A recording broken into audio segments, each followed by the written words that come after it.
그들의 열매로 그들을 알지니 가시나무에서 포도를 또는 엉겅퀴에서 무화과를 따겠느냐. 이와 같이 좋은 나무마다 아름다운 열매를 맺고 못된 나무가 나쁜 열매를 맺나니 좋은 나무가 나쁜 열매를 맺을 수 없고 못된 나무가 아름다운 열매를 맺을 수 없느니라. 아름다운 열매를 맺지 아니하는 나무마다 찍혀 불에 던져지느니라. 이러므로 그들의 열매로 그들을 알리라. 아멘. 믿음에 합당한 열매, 이런 제목으로 말씀을 나누고자 합니다. 한번 따라 하실까요? 믿음에 합당한 열매. 기나긴 여름이 지나고 이제 가을이 왔습니다. 예전에 비하면 가을이 많이 짧아져서 좀 아쉬운데요. 오곡백과가 무르익고 또 단풍이 예쁘게 물드는 가을이 왔습니다. 여러분, 가을은 열매 맺는 계절이죠. 나무에 탐스러운 열매가 맺히면 그 나무는 건강한 나무이고, 병든 나무는 열매를 맺지 못하거나 부실한 열매를 맺게 됩니다. 예수님께서는 우리를 나무에 비유하시죠. 좋은 나무는 아름다운 열매를 맺고 못된 나무는 나쁜 열매를 맺는다. 사람들이 맺는 열매를 보면 그 사람을 알 수 있다라고 말씀을 하십니다. 하나님께서는 우리에게 좋은 열매, 아름다운 열매를 기대하시는 것이죠. 자, 그렇다면 우리가 구체적으로 어떤 아름다운 열매를 맺으면서 살아가야 할까요? 이 시간에 우리가 믿는 기독교의 교리를 통해서 우리가 맺어야 하는 열매를 함께 생각해 보려고 합니다. 그렇다고 해서 지루하고 따분한 교리 설교는 아니니까요. 여러분, 귀와 마음을 닫고 잠을 청하는 분은 없기를 바랍니다. 자, 교리라고 하는 것은 우리가 믿는 것을 이론적으로 체계화시킨 것이죠. 대표적인 교리가 몇 가지 있습니다. 첫째는 구원입니다. 이 땅에 구원자로 오신 예수 그리스도를 믿음으로 우리가 죄사함을 받고 영생을 얻는다. 기독교의 기본 진리죠. 둘째는 부활입니다. 예수님께서 사망 권세를 이기시고 부활하셨다. 그 예수님의 부활을 믿는 우리도 마지막 날에 영화로운 모습으로 부활할 것이다. 그리고 셋째로 재림의 교리가 있습니다. 예수님 다시 오실 것이다. 우리가 부르는 찬양처럼 보라 주님 구름 타시고 나팔 불 때에 다시 오시리. 우리가 하나님을 믿는다는 것은 하나님께서 말씀하신 약속을 믿는 것이죠. 하나님께서는 구원과 부활과 재림을 약속하셨습니다. 우리가 그것을 믿는다면 그에 합당한, 그 믿음에 합당한 열매가 있어야 한다는 거예요. 자, 첫째로 구원을 믿는다면 변화라는 열매가 있어야 합니다. 한번 따라 할까요? 구원을 믿는다면 변화의 열매가 있어야 합니다. 우리가 구원받았다는 것을 다른 표현으로 하면 예수님을 영접했다, 성령님이 내 안에 거하신다 라고 표현할 수 있는 것이죠. 누구든지 성령으로 아니하고는 예수를 주라 시인할 수 없다라고 말씀하셨기 때문에 예수님을 구주로 시인하고 영접한 사람은 성령께서 그 안에 거하시는 거예요. 우리는 이것을 성령의 내주, 내 안에 거하신다, 내주하심이라고 우리가 이야기를 하죠. 그런 사람에게는 변화가 일어납니다. 거룩의 영이시고 진리의 영이시고 능력의 영이신 성령님이 내 안에 거하시는데 어떻게 달라지지 않을 수 있겠어요? 급진적인 변화든 점진적인 변화든 변화가 일어나는 것입니다. 여러분, 그 변화의 핵심이 에스겔 36장 26절에 나오는데요. 우리 같이 읽겠습니다. 또 새 영을 너희 속에 두고 새 마음을 너희에게 주되 너희 육신에서 굳은 마음을 제거하고 부드러운 마음을 줄 것이며. 하나님의 영을 통해서 새 마음을 주시는데 그 마음은 어떤 마음이다? 부드러운 마음이다. 하나님에 대해서 굳게 닫혀있던 마음이 부드럽게 열립니다. 강팍했던 마음이 부드럽게 됩니다. 마음이 딱딱하게 굳어 있어서 말씀이 뿌리를 내리지 못하고 열매를 맺지 못했는데 그랬던 마음이 부드러워져서 말씀이 뿌리를 내리고 열매를 맺게 되는 거예요. 여러분, 우리가 성령 충만 그러면 좀 강한 것을 생각할 수 있는데요. 그렇지가 않습니다. 성령 충만은 부드러움이에요. 여러분, 베드로를 보세요. 베드로는 성격이 급하고 강한 사람이었죠. 예수님이 무슨 말씀하시면 자기가 나서서 먼저 대답을 하고 먼저 행동을 했어요. 군인들이 예수님을 잡으러 왔을 때 칼을 뽑아가지고 막 휘둘렀던 강한 사람이었어요. 그런데 결정적인 순간에 예수님을 부인하고 도망갔죠. 강한 것 같았지만 사실은 약한 것이었습니다. 그런 베드로가 성령 받고 달라지죠. 예수님을 부인하고 도망갔던 그가 사람들에게 담대하게 부활하신 예수님을 증거합니다. 자기 힘이나 혈기로 하지 않고 성령의 능력을 의지하며 합니다. 권세자들이 전하지 말라고 위협을 하니까 베드로가 뭐라 그래요? 우리가 하나님의 말씀을 들으랴? 너희들의 말을 들으랴. 단호하면서도 부드럽게 말했을 것 같습니다. 우리가 베드로의 모습을 통해서 변화를 보게 되죠. 부드러운 카리스마를 보게 됩니다. 예전에는 자기 성질대로 이리 뛰고 저리 뛰었는데 이제는 안 그러는 거예요. 기질과 성격 자체가 달라진 것은 아닌데 그것이 성령에 의해서 통제가 되고 조절이 되는 것입니다.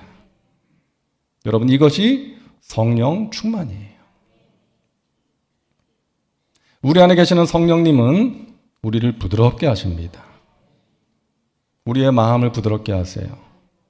강팍한 마음, 교만한 마음을 부드럽게 하십니다. 하나님과 사람들에 대해서 굳게 닫혀있던 마음을 부드럽게 하세요.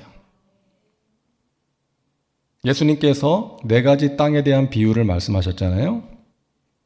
이제 씨를 뿌리는데 어떤 씨는 길가에 떨어지고 어떤 씨는 돌밭에 또 어떤 씨는 가시떨기에 떨어졌습니다. 열매를 맺지 못했죠. 오직 좋은 땅에 떨어진 씨만 30배, 60배, 100배의 결실을 맺었다. 그러니까 좋은 땅은 어떤 사람이냐를 설명해 주시죠. 누가복음 8장 15절을 우리 같이 읽겠습니다. 좋은 땅에 있다는 것은 착하고 좋은 마음으로 말씀을 듣고 지키어 인내로 결실하는 자니라. 아멘. 자, 좋은 땅에 있다는 것은 착하고 좋은 마음으로 말씀을 듣고 지키는 사람이라는 거예요. 여러분, 말씀을 들을 때 마음이 강팍하면 말씀을 판단합니다. 말씀이 왜 저래? 요즘 같은 세상에 어떻게 저렇게 살아? 말씀을 받아들이지 않는 거예요. 하지만 말씀을 들을 때 착하고 좋은 마음으로 들으면 전하는 사람이 좀 부족하게 전해도 잘 소화를 시켜서 듣고 듣기만 하는 것이 아니라 그 말씀을 지켜 행하는 거예요. 그런 사람을 주님께서 기뻐하시고 삶 가운데 귀한 열매를 맺게 하시는 것입니다. 우리 안에 계시는 성령님은 우리의 말도 부드럽게 하세요. 불신앙의 말이 아니라 믿음의 말을 하게 되고 찌르는 말이 아니라 감싸주는 말을 하게 되고 부정적인 말이 아니라 긍정적인 말을 하게 되는 것입니다. 여러분, 옳은 말을 하는데 그 말이 딱딱할 때가 있어요. 그러면 받아들이기가 쉽지가 않아요. 듣는 사람의 마음이 다치는 거예요. 옳은 말을 부드럽게 할 때 그 말을 받아들일 수가 있는 것입니다. 고통 가운데 있는 욥에게 친구들이 찾아와서 이런저런 말을 하죠. 근데 그 말을 듣던 욥이 이런 탄식을 합니다. 옳은 말이 어찌 이리 고통스러운고.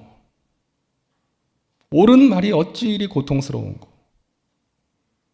그들의 말이 맞는 말이긴 한데 지금 고통 가운데 있는 욥에게는 맞지 않는 말이었기 때문이에요. 아니, 자식들이 죽고 재산 잃어버리고 건강까지 잃어가지고 지금 기왓장으로 몸을 긁고 있는 친구한테 와가지고, 야, 너가 이렇게 된 것은 너의 죄의 결과 때문 아니겠니? 너가 지은 죄를 생각하고 회개해야 된다. 이렇게 말을 하니까 얼마나 고통스러운 말이에요. 죄가 없는 욥을 정죄하는 말이었기 때문입니다. 근데 진정한 친구라면 그냥 같이 울어주고 기도해주면 되는 거죠. 사람의 마음을 힘들게 하는 말이 아니라 용기를 주고 믿음을 주는 말이 되어야 하는 것입니다. 여러분, 성령이 임하면 우리 얼굴도 부드러워지는 거 아시죠?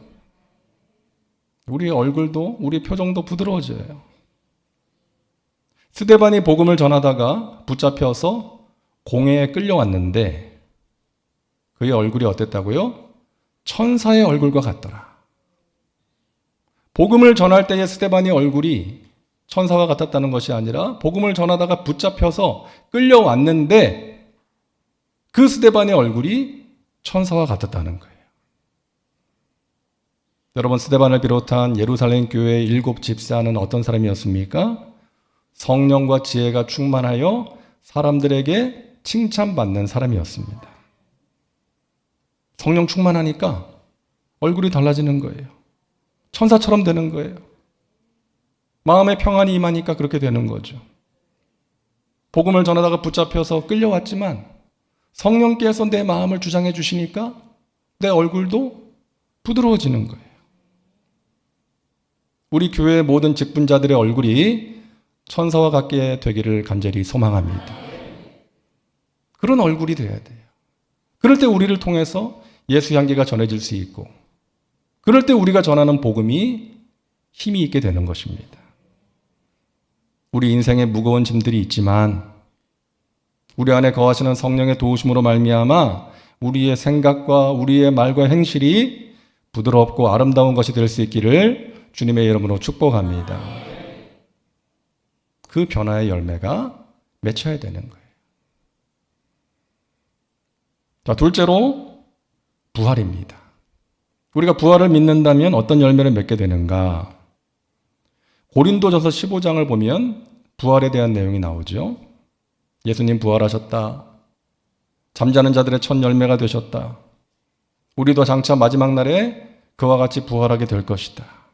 썩지 아니할 몸으로 부활하게 될 것이다. 자, 그리고 나서 마지막 절에 결론을 내리는데 고린도전서 15장 58절을 우리 같이 읽겠습니다. 그러므로 내 사랑하는 형제들아, 견실하며 흔들리지 말고 항상 주의 일에 더욱 힘쓰는 자들이 되라. 이는 너희 수고가 주 안에서 헛되지 않은 줄 알미라. 아멘. 자, 부활을 믿는 사람은 흔들리지 않고 주님의 일에 더욱 힘쓰는 것입니다. 한번 따라하세요. 부활을 믿는다면 주님의 일에 더욱 힘써야 합니다.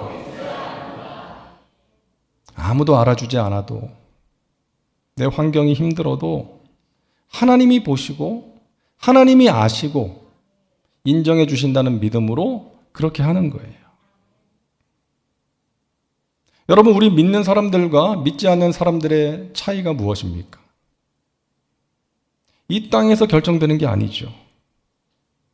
오히려 이 땅에서는 우리가 보는 것처럼 믿지 않는 사람이 더 잘 될 수도 있지 않습니까? 더 많은 것을 가지고 높은 자리에서 떵떵거리며 살아가는 사람들이 있어요.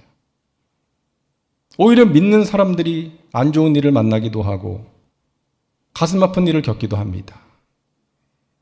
그러면 믿지 않는 사람들이 뭐 예수 믿어도 다를 게 없네, 비아냥거릴 때도 있죠. 여러분, 다를 게 없는 게 아니죠. 엄청나게 다른 것이죠. 우리의 삶은 이 땅에서 끝나는 것이 아니라 영원한 나라로 이어지기 때문인 것입니다. 이 땅에서의 삶이 힘들고 고달프고 때로는 내가 원하는 대로 되지 않는다 할지라도 살아계신 하나님을 향한 믿음으로 하나님과 동행하고 믿음을 지키면서 하나님께서 하라고 하시는 일에 최선을 다하고 하나님 말씀대로 살아가면 하나님께서 때마다 은혜를 베풀어 주시고 하늘의 공력이 쌓이는 줄로 믿습니다. 하늘의 공력이 쌓이는 거예요. 하늘의 상이 큰 거예요. 여러분, 이것을 믿는 사람이 부활을 믿는 사람인 거예요. 바울이 그랬죠. 믿음이 없는 사람들이 보기에는 이 바울은 제정신이 아닌 사람이에요. 좋은 가문, 최고의 학벌, 세상 명예를 다 버리고 예수를 전하다가 고생만 하다가 죽지 않았습니까? 하지만 바울은 다음 세상이 있음을 분명히 알았던 거예요. 그걸 믿었던 거예요.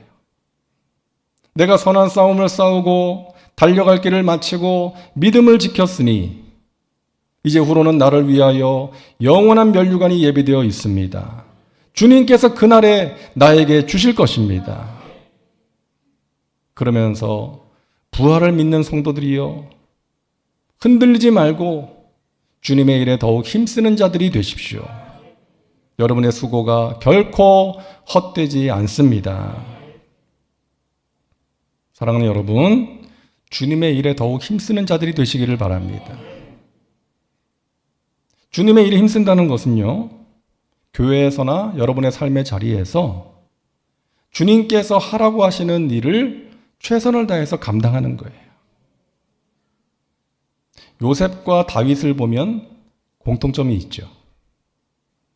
여러분, 요셉은 저의 장래 희망은 애굽의 총리가 되는 것입니다. 그러지 않았습니다.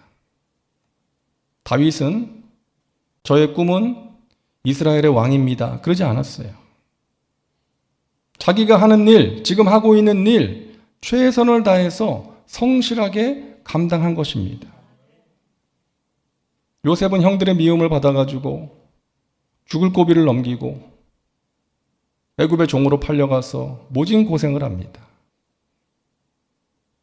하지만 그 종살이를 하나님 바라보고 의지하며 최선을 다한 거예요. 억울한 누명을 쓰고 감옥에 들어가죠. 하지만 삶을 비관하고 포기하지 않았습니다. 지금 나에게 벌어지는 일들을 내가 다 이해할 수는 없지만 하나님 분명히 살아계시고 나와 함께 하신다는 믿음 가지고 그 감옥 안에서도 자신이 맡은 일에 최선을 다함으로 간수장에게 인정을 받은 것이죠. 그런가 하면 다윗은 양치는 일, 그 일에 최선을 다한 거예요. 하나님을 의지하고 찬양하면서 열심히 성실하게 양을 친 것입니다. 그런 사람을 하나님께서 귀하게 높이 들어서 사용하신 줄로 믿습니다. 제가 2010년에 튀르키예에 갔는데요. 전에 말씀드렸죠. 제가 처음에 가서 이런 기도를 드렸어요. 하나님께서 저를 이 땅에 보내셨는데 제가 뭘 해야 됩니까? 제가 무엇을 할까요? 어느 날 응답하시더라고요. 지금 너가 하고 있는 일 잘해라. 지금 너가 하고 있는 일 잘해라. 저는 어떤 특별한 일을 말씀하실 줄 알았는데 지금 내가 하고 있는 일, 말씀 준비해서 전하는 거, 또 날마다 교회와 성도들을 위해서 기도하고 신방하는 거, 그것을 하나님 앞에서 최선을 다해서 성실하게 감당하는 것을 하나님께서 원하셨던 거예요. 사랑하는 여러분, 하나님께서 여러분에게 하라고 하시는 일, 하루하루 성실하게 하는 것이 주님의 일에 힘쓰는 것입니다. 주님 앞에 서게 되는 그날까지 열심히 예배하고 날마다 깨어서 기도하고 서로 사랑하기 위해 힘쓰고 최선을 다해 봉사하고 여러분의 삶의 자리에서 선교적인 삶을 살아가는 거예요. 우리를 지치게 하고 낙심하게 만드는 여러 가지 일들이 있지만 여러분 마음을 견고하게 하셔서 흔들리지 마시고 주님의 일에 더욱더 힘쓰시기를 주님의 이름으로 축원합니다. 자, 세 번째 교리, 재림이죠. 재림을 믿는다면 어떤 열매를 맺어야 하는가? 베드로후서 3장을 보면 알 수가 있습니다. 베드로후서 3장은 재림에 대한 내용이거든요. 14절을 보면 역시 그러므로라고 시작합니다. 결론이라는 거예요. 우리 같이 읽겠습니다. 그러므로 사랑하는 자들아 너희가 이것을 바라보나니 주 앞에서 점도 없고 흠도 없이 평강 가운데서 나타나기를 힘쓰라. 아멘. 예수님 다시 오신다는 것을 믿는 자들아 주 앞에서 점도 없고 흠도 없이 나타나기를 힘써라. 여러분, 점과 흠은 작은 거예요. 우리 몸에 있는 작은 점, 다른 사람은 몰라요. 나만 알아요. 물건 살 때 조그마한 흠이 있으면 그 물건을 싸게 팔아요. 뭐 실밥이 뜯어졌거나 뭐 재봉이 잘못되거나 뭐 기스가 가거나 그러면 제값 받고 안 팔잖아요. 그와 같이 작은 거예요. 다시 말해서 나만 알고 하나님만 아시는 작은 것이라 할지라도 그것이 하나님께서 기뻐하시지 않는 것이라면 없이 하려고 힘쓰라는 것입니다. 점도 없이 흠도 없이 주님 앞에 나타나기를 힘쓰라. 주님의 재림을 믿는 사람은 그날에 주님 앞에 깨끗한 신부로 서기 위해서 노력하는 거예요. 자신의 몸과 마음, 말과 행실을 거룩하게 하려고 노력하는 것입니다. 그래서 날마다 성령 충만을 구하면서 살아가는 거예요. 자, 따라합니다. 재림을 믿는다면 정결한 삶을 살아갑니다. 예수님께서 간음하다가 현장에서 붙잡혀서 돌에 맞아 죽을 뻔한 여자를 구해주시고 그녀에게 이런 말씀을 하셨죠. 가서 다시는 죄를 범하지 말아라. 여러분, 인간이 어떻게 다시는 죄를 안 지을 수가 있어요? 예수님 말씀의 의미는 무엇입니까? 너가 지금까지는 죄를 부끄러워하지도 않고 미워하지도 않고 습관적으로 반복해서 지으며 살았다면 이제는 그 죄를 미워하고 기도하면서 성령의 도우심과 능력으로 돌아서라. 이 말씀을 하신 거예요. 여러분, 우리가 주님 앞에 나올 때 오늘도 그렇죠. 죄인으로 나옵니다. 환자로 나옵니다. 죄짓고 추한 모습 그대로 나옵니다. 상처받고 지친 몸과 마음으로 주님 앞에 나오죠. 주님, 제가 지난 한 주 동안 주님의 기쁨이 되기를 원했지만 또 실수하고 또 죄를 짓고 넘어졌습니다. 용서해 주세요.